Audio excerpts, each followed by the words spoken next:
Hey guys, today I want to show you what might be the strongest magic build in the game. The main spell that this build uses is Meteorite of Astel. For stats on the right, the important numbers to look out for are 80 intelligence, which is the soft cap for sorcery scaling, 20 strength so we can use the Dark Moon Greatsword and Jellyfish Shield, and 18 dex so we can use Moon Veil. For staves, I'm using Lusat's Glintstone Staff, which has the highest sorcery scaling in the game, along with the Meteorite Staff in my offhand for its passive boost to gravity sorcery. I'm also using a Commander Standard and a Cane Sword for buffs. For armor, I'm using the Radon Helm with the Rotten Duelist set. I went with this helm because General Radon studied gravitational sorcery so that he could ride his horse, so I felt it was fitting.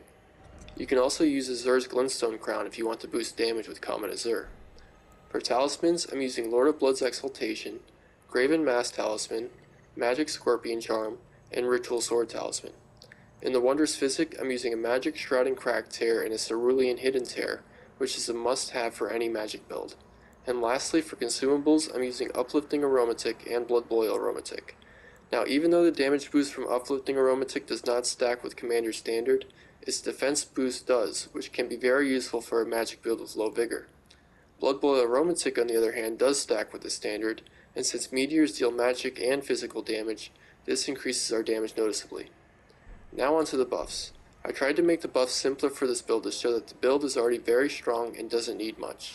To start, I use both Aromatics. Then I use the Commander Standard. Then I use Seppuku. Then I heal to full and drink the Wondrous Physic.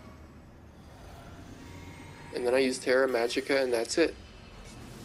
Now you have a solid window where Meteorite of Astel is doing an insane amount of damage. You don't even have to play at low health in this build. For backup spells, you can use Rani's Dark Moon, which gives enemies a magic debuff, Common Azur, which I would pair with the Jellyfish Shield and Azur's Crown if you want to maximize its damage, and Rock Sling and Comet for utility spells. But yeah, that pretty much covers everything. I hope you enjoy.